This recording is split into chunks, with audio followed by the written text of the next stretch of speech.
mereka tak lagi muda, namun semangat mereka tetap menggelora. Inilah yang tergambar dari para lansia dalam mengisi sisa waktu mereka yang berharga dengan mendekatkan diri pada Sang Pencipta. Terletak di wilayah pegunungan dengan jalan berkelok, berikut bibir jurang nan rawan. Namun keindahan alamnya sungguh memesona. Suasana teduh pun terasa saat memasuki pondok pesantren yang berada di lereng Gunung Gajah Mungkur, Banyubiru, Kabupaten Semarang.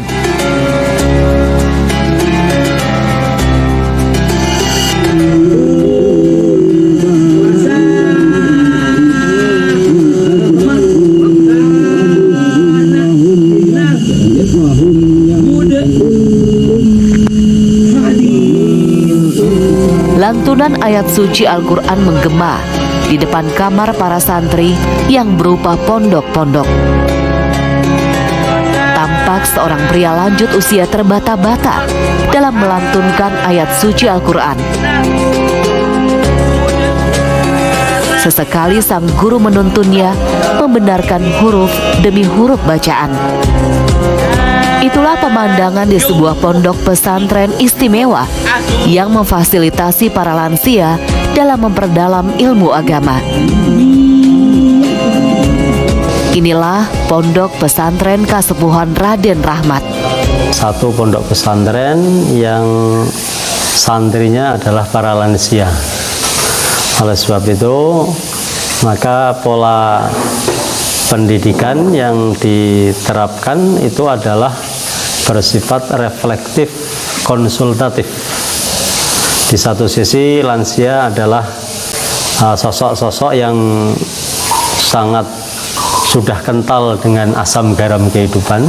Di satu sisi lain, pondok pesantren ini juga secara terbuka untuk memberikan arahan, bimbingan menuju akhiran yang baik dalam hidup yang disebut dengan husnul khatimah. Pondok pesantren Kasepuhan Raden Rahmat lahir tanpa sengaja.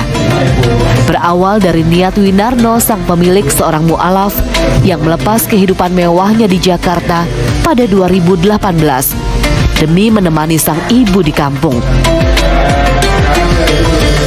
Disinilah ia merasa prihatin banyak para lansia di tempat asal Winarno yang tak terawat, baik fisik maupun rohaninya. Terlebih di kampungnya, pemeluk agama Islam hanya sekitar 50%. Sisanya non-muslim dan penganut aliran kepercayaan. Winarno pun bertekad memberi sentuhan dakwah di kampungnya. Ketika saya mau pulang ini, niat saya adalah satu, sebagaimana yang saya diajarkan sejak lama. Sebaik-baik kita adalah orang yang kemudian ingat kepada orang tuanya. Sehingga ajaran yang lama itu kemudian saya terapkan kembali begitu saya pulang. Alhamdulillahnya ibu saya ini masuk Islam paling terakhir. Awalnya tidak pesantren. Jadi ini posyandu, lansia. Kebetulan ibu saya ini adalah salah satu pasien atau salah satu klien di posyandu lansia yang dibina oleh Puskesmas Kecamatan Banyubiru. Nah, kebetulan saya punya keinginan untuk bagaimana ibu saya yang belum bisa mengaji ini kemudian bisa mengaji. Maka waktu itu saya membuat TPQ Lansia, Taman Pendidikan Quran tapi khusus untuk lansia. Seiring berjalannya waktu ternyata alhamdulillah banyak dikenal, baik dari kalangan birokrasi yang sering, kebetulan posyandu kita juara 1, kita kemudian terpublikasi, maka ada mulai keinginan untuk orang mukim di sini, maka kita kembangkan yang awalnya pesantren lansia itu jadi pesantren warga. Meski tidak mudah jalan yang dipilih Winarno, namun Allah pun memberi jawaban dengan melancarkan berdirinya pesantren Kasepuhan Raden Rahmat. Agar mudah mengajak masyarakat, Winarno memilih metode dakwah yang bisa diterima bernuansa Jawa. Dipilihlah nama Kasepuhan. Kegiatan pesantren pun bernama Olah Rogo, Olah Jiwo, serta Olah Roso.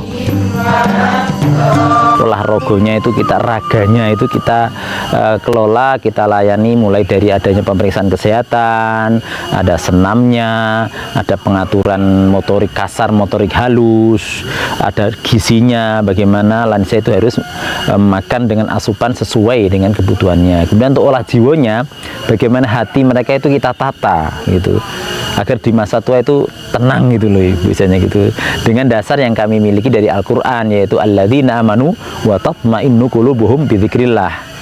Jadi mereka kita ajak untuk mengingat Allah, karena dengan mengingat Allah itulah hati menjadi tenang gitu.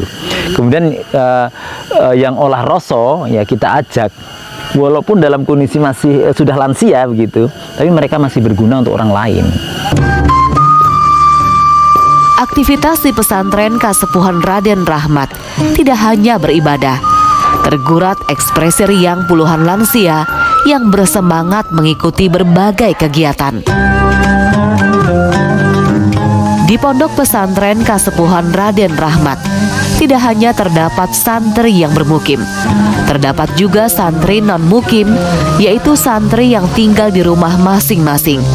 Bagi para santri yang tinggal di rumah, pihak pesantren melakukan kunjungan rutin untuk pembinaan spiritual, pemeriksaan kesehatan, hingga penyaluran bantuan biaya hidup.